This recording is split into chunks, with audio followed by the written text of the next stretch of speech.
No wall though. Wall is not going to connect on anybody until the Shadow Demon comes out of the disruption there. But the Troll Warlord has arrived. He finds himself an Oracle, and at the same time, they chase off the rest of the Radiant heroes there. And they're going to meet themselves to do Ring Around the Rosie around the Roshan pit. The Shadow Demon does buy back. We do finally see the egg come through. As soon as it came off cooldown here, we do have some right clicks going through onto the Oracle, who just blinks away during the false promise. Does not have it for Tiny though, so now they're going to go down on him. And not in that way though. And the Dire team is going to find themselves finishing up Roshan. What is up, gamers and gameettes? We have ourselves another Immortal casting game today. Happy day 10. Day 10 days of casting every day until I cast at TI. And I feel like a lot of improvement has already happened. If you saw the video yesterday, I definitely think that was my proudest work, as well as the most fun game to watch. But we have another one here for you today, so let's just get right into it. We have a smoke going out from the Radiant side. We're seeing a Rubik, potentially Rubik mid. Nyx Assassin grabbing some stats. Blood Grenade, not sure what role everybody's playing quite yet, but we're seeing the Quelling Blade pick up. So we have a Tiny Core, looks like a Tiny Core and the Dark Seer off lane with the Oracle to support Tiny and the Rubik mid and the Nyx Assassin to support the off lane. So on the Dire side, we're seeing some vision coming up. The ward that I use as well, it's one of my favorite wards in the game. We're seeing some all chatting going on. We have the Troll Warlord going to be our carry for this game, which is exciting because I don't see a lot of Troll Warlords. I myself am a terrible Troll Warlord player. I've played like maybe 4 games of Troll Warlord in my entire life and lost all of them. Love to see how the pro players play him because he does look like a lot of fun, to be honest. Shadow Demon supporting the Troll Warlord. We have the mid lane Ember Spirit. We've been seeing a lot of Ember Spirits lately. Must be for good reason. Skirmishing going off. We have the offlane Sand King with the position 4 Phoenix to support. Aggressive dewarding going on bottom. However, at the same time, we have 2 different equilibriums of creeps here. The Dark Seer versus the Shadow Demon at the tier 1 of the Radiant, and then the Nyx Assassin versus the Troll Warlord at the tier 1 of the Dire. Now, Troll Warlord a little bit stuck in the middle of 2 roads here. You're going to see a lot of overtime damage here in the bottom lane. The Fire Spirits and the Sandstorm, they get caught in both of those. Their health bar is going to deplete. We're seeing the Purifying Flames, Fortune's End combo landing on the Phoenix, but he's going to turn around a Blood Grenade with the Burrow Strike onto the Oracle. He's going to drop down to low HP, but the damage over time is not going to be enough to tick him down. Meanwhile, mid, we're still seeing a domination by this Rubik, who's just playing his own game here. Even though he's under the enemy vision, he's playing under their tower. No rotation is going to come through just yet, but we are going to see him casting some spells and going for some denies. Sleight of Fist to secure. Playing really aggressive game here, and I really like it. A lot of damage. He's just Arcane Supremacy, Fade Bolt. First nighttime, we're going to be seeing the gank from the Ember Spirit scouted on the ward placed by the Oracle. I wonder what kind of rotations we'll see coming up. I believe Ember Spirit was going for the Bounty Rune potentially, but it's going to be gone. Does have himself a new Observer ward, so he's going to see the Oracle standing there just barely in his vision. Nope, there it is. Now he's in the vision. The Shadow Demon rotation. Filling the bottle for the Ember Spirit. I think Radiant is aware that there is a ward somewhere. They're pinging it out. Saying it's suspicious how the enemies are moving. We have the Sleight of Fist, the Fade Bolt, and the Root with the Fortune's End. Is going to be enough to bring him down. Does have himself the Fire Spirits with the amplified damage. I'm not sure how that spell works if he amplifies after the spell has already been cast, if it does more damage. The disruption going on the Oracle. Meanwhile, the Shadow Demon finding himself on the enemy high ground is just going to get Fade Bolted to death. The Burrow Strike from the Sand King with the Sandstorm, while the Ember Spirit retreats with the Root following him. We do have the Flame Guard now on the Rubik. Does lose most of the magic resist, but he does have a little bit left. He does have a little bit of that barrier. The bottle being filled up a second time. Ember Spirit getting the sustain of a lifetime from his 2 supports. Nightmare on the mid, using his newfound spells to farm. Flame Guard, a really good spell to steal for getting his net worth up. He's still sitting at the top of the net worth chart, top of the last hit chart of the game. They did finally find that ward here mid. So Dire is now playing completely blind in the mid lane. Very risky lane to be in. In response, Phoenix, poising himself nearby, is making some stacks whilst being nearby, close enough to rotate if that Rubik chooses to get even deeper. We do have the Fortune's End coming through. The Root is going to connect onto the Ember Spirit, who's just going to Flame Remnant away. At the same time, Rubik stealing the level 1 Sleight of Fist. Probably not the spell he was looking for.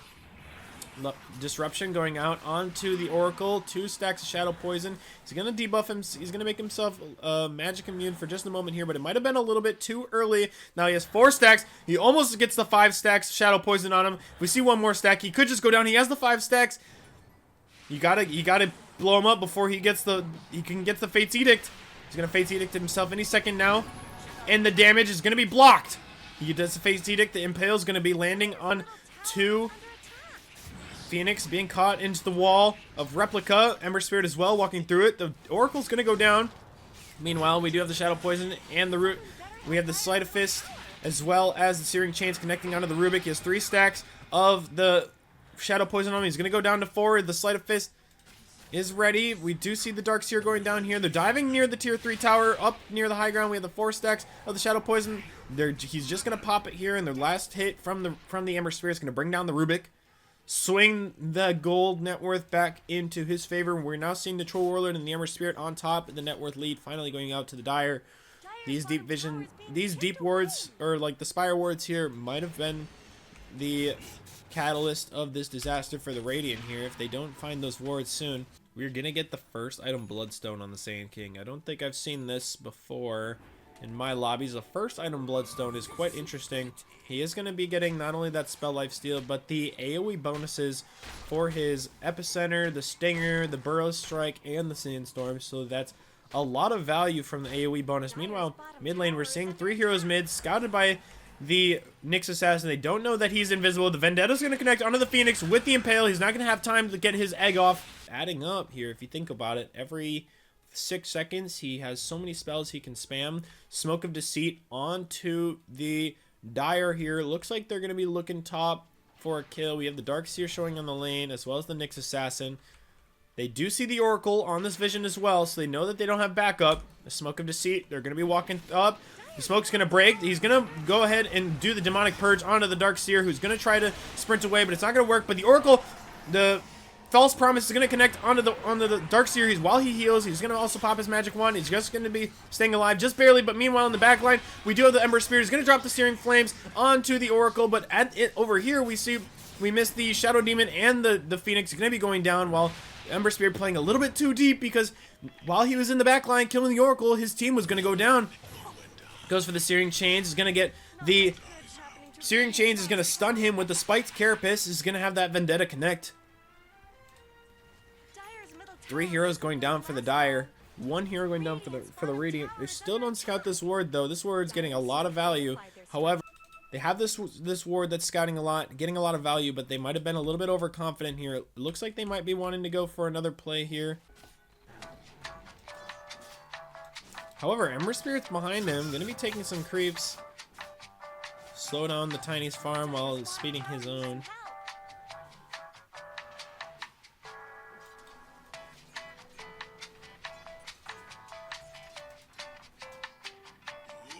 TPing going on. Wait, this Rubik scouted on the Dire ward.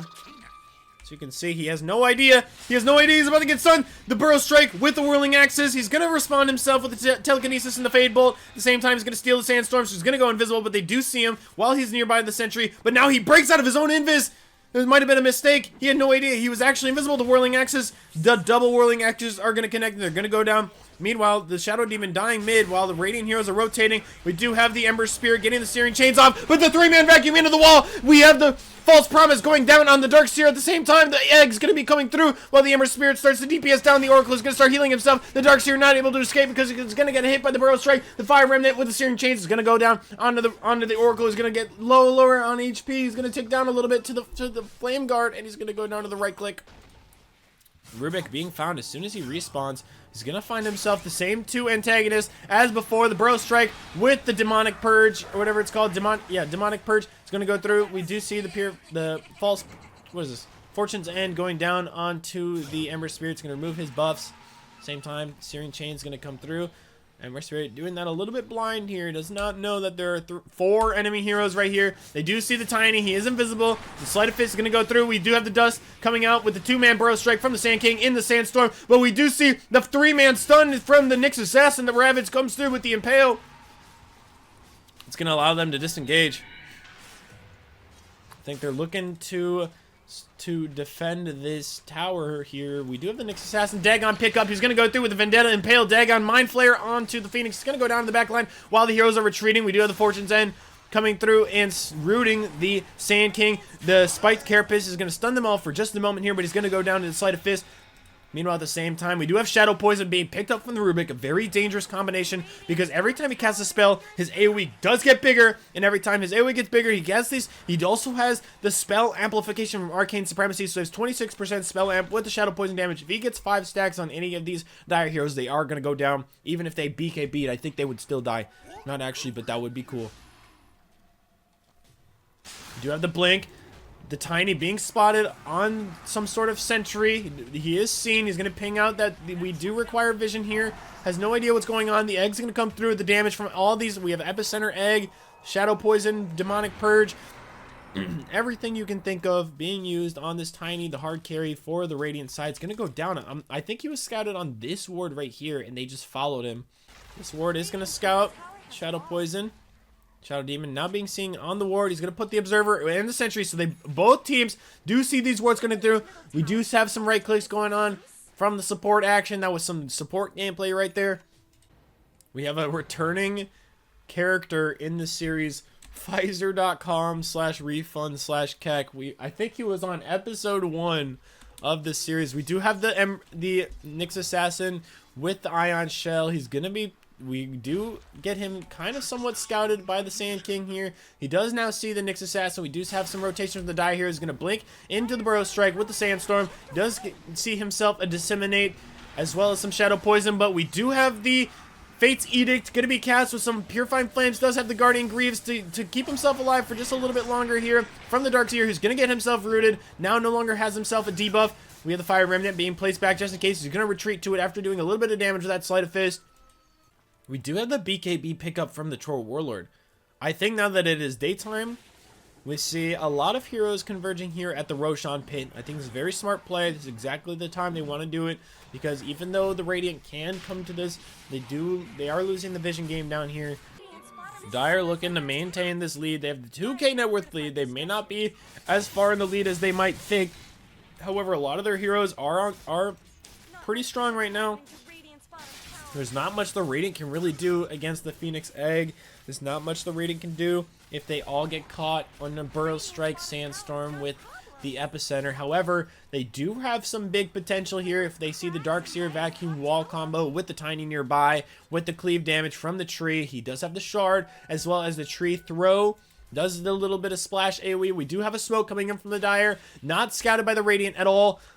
They're going to be moving towards this tier 2 tower, and I think the Radiant are aware that there are a lot of people here. Do have the Troll Warlord showing, the scan coming through. Nyx Assassin attempting to break some smokes.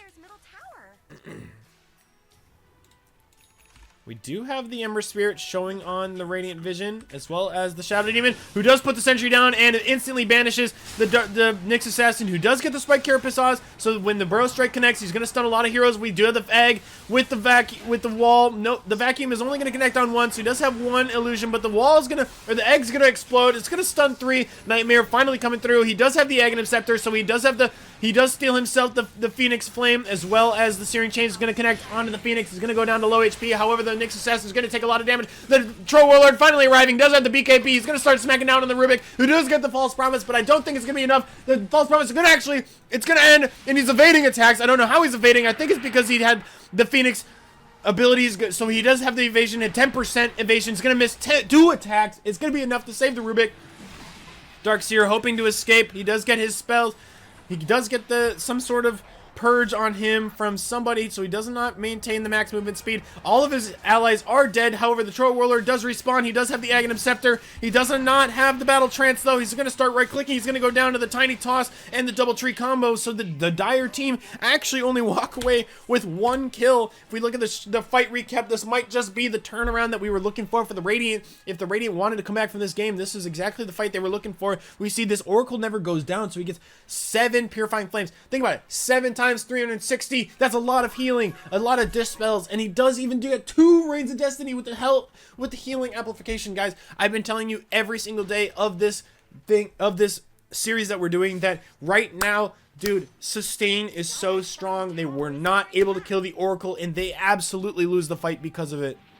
Vendetta is going to be coming closer. Does not know. He's going to get hit by the telekinesis, and the Fade Bolt is going to get popped by the Impale and the Vendetta as well. They are losing the Oracle, though. I think this is cause for retreat, but the Sleight of Fist, Searing Chains combo. Tiny's going to immediately ping out the ward, which is correct. He does have vision there. The Whirling Axe is slow onto the Tiny. He's going to pop the BKB. He's going to toss it. He's going to start the TP out. We could see a root. Oh, okay. No root coming through from the Troll Warlord. Did get 2 attacks off. Now the chances of that happening is 20%. Do have some jokesters in the chat. The Troll Warlord has no idea that he's sitting next to a Nyx Assassin. He's going to get hit by the Whirling Axes. I think he's going to wait for the debuff before he goes for the attack. Or he's just going to scout with the Oracle coming in from behind. He does stun him with the Spike Carapace into the Impale with the Vendetta, and the Mind Flayer is going to be enough to take down. They lose the Troll Warlord in response to the Blink Shiva's God with the Burrow Strike going onto the Nyx Assassin. He does have the Spike Carapace. He's going to connect. He does stun both him and the Sand King and the Shadow Demon, but he's going to get rooted by the Searing Chains. But we do have the False Promise coming in from the Oracle. We do have the Searing Chains as well as the Fire Spears from the Rubik. Is going to steal himself the Shadow Poison. He's going to get rid of both of his spells because it's a two spell ability. We do have the Spiked Carapace coming through with the wall, going to connect only on the Ember Spirit. We do have the he is starting to channel that Epicenter, but he is going to cancel it. He's going to go through it with it now, but he has it with the Shiva's Guard. He's going to blink in. He's going to Burrow Strike the Rubik while the Rubik was going on the Ember Spirit. Meanwhile, the Shadow Demon getting stunned by the Avalanche, and the Spiked Carapace is going to get tossed up with the 2 hits for the tree. He's going to take him down. Rubik not dying for this. The Shadow Demon's going to get killed, but they do get the Nyx Assassin, so now Oracle dies yet again, as well as the Nyx Assassin. So no Oracle. We do have the Sand King. He does have the Bloodstone is on cooldown. We do have the Blink. We have the Burrow Strike from the Rubik. At the same time, the Avalanche Toss combo coming from the Tiny is going to get himself the Phoenix rooted. The Sand King is rooted. I'm not sure what from. He does have the Searing Chains on the Rubik. He does have the Burrow Strike coming up soon. He does have the Blink Dagger. I don't think they have the vision to reveal him just yet, but we do have the BKB coming online for the Tiny, but they are just going to disengage. Meanwhile, I'm not exactly sure. So the Whirling Axes gets buffed by this Aghanims. I'm not actually sure what the changes are. Reduces cooldown and mana cost. It dispels. What? Okay, so he picks up the BKB and the Dispel. Not seeing a lot of damage, though. I think that might be the issue here. The net worth lead is still in favor for the Radiant. This is a returning bit. I know I need to get more music on my soundboard. Radiant, they see the Ember Spirit with the Shield Rune. The smoke's going to break with the Invisible Tiny, who's going to get dusted. He's going to get the Burrow Strike with the Whirling Axes, double Whirling Axes. We do see the wall coming through with the Woo. We have with the Phoenix Eggs coming up. He's going to stun the Tiny through his BKB, but he does have the False Promise. He's going to start getting right-clicked down by the Troll Warlord, who's just standing in the wall. Both heroes are going to exchange each other's right-click, but he's not going to die right away to the False Promise, but he is going to go down eventually. Do have the Rubik getting himself the Burrow Strike. Burrow Strike on 3 with the Sandstorm. The Sandstorm's going to connect on all of them. And the Phoenix is going to get hit by the Impale with the Spike Carapace. Is going to go down. We have the Epicenter being channeled. The Epicenter's going to go through. It's going to do a ton of damage onto the Radiant Heroes. We're going to see 1 go down, 2 go down. Nyx Assassin and Darkseer going down. Nightmare not able to escape. He is invisible with the Sandstorm, but it's not going to be enough. Oracle barely TPing out before the enemy team realizes he's there. That could be just enough time for the Radiant to regroup here. We are seeing the gold lead losing or going in favor of the Dire for the first time in a while. If we take a look at the chart here, it was in heavy favor of the Radiant for a long time. I mean, heavy favor. It's only 7% gold lead, but that's enough to be 4,000 behind. It is now going into the Dire. If we see this, this is actually a really cool chart. Up, down, up, down, up, down. This could be anybody's game. We have the 5-man Smoke of Deceit here. I have no idea that the Radiant are not there. The Rubik TPing onto the low ground's instantly going to get Burrow Striked with the Gleipnir. He's going to make the worst decision of the entire game. Radiant's bottom tower is under attack. Radiant structures have been snow fortified. I think just for that, without buyback, he's behind on buyback by 1,000 gold. There's no way he can get back here, but the 3-man wall vacuum into the wall, the instant BKB coming through with the Phoenix going into the back line with the egg. He's going to start sunbeaming them. The Tiny is rooted. He has the BKB, but he's rooted. He's going to get stunned through BKB, but it's going to get dispelled by the Fortune's End or whatever, the False Promise. He's going to start getting healed, but the Burrow Strike The Burrow Strike's going to come through with the epicenter. It's not going to do a lot of damage. He's going to go through. He's going to try to go deeper with it, but they do get the kill on the Troll Warlord. So now the main DPS on the Dire side has been used. They don't have the egg. They don't have anything, but this Oracle is saving everybody on his team, though. He did get the ult off onto the Tiny. Does save him, does dispel all the big damage over time, as well as make him magic immune during the Sandstorm and the epicenter. Okay, he's back. All right, let's do it. Lock it in. 4-man smoke. They're going to be going in without the Troll Warlord. They do not have the ult. They do not have Epicenter or the Phoenix Egg, but they're going to find themselves an Nyx Assassin. All of a sudden, this is turning into a 4v4 in the Roche Pit.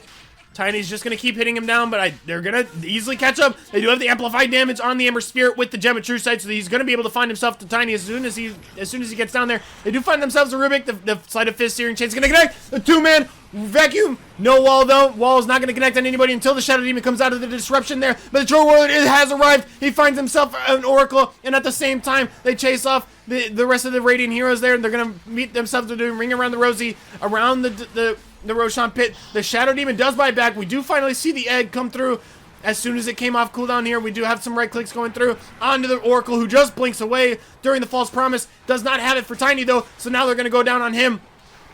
And not in that way, though. We do have the Flaming Axe, the Whirling Axes, and the Root's going to come through. The Tiny, not able to do anything. He's just going to sit down and accept his death. And the Dire team is going to find themselves finishing up Roshan. Just going to immediately start right-clicking that tier 2 tower. I don't think the Troll Warlord thinks that there's any way that he stopped. BKB is coming online. We do have the Phoenix Egg in 30 seconds. So he does have the Boots of Bearing. He is going to start building towards that Refresher Orb. He does have the Pipe of Insight as well. Ember Spirit looking to fix his lanes just a little bit. It's going to dip away for just a moment, but I believe he left behind a Fire Remnant here at the triangle. Nyx Assassin sitting in the high ground there. He does see the enemy team here.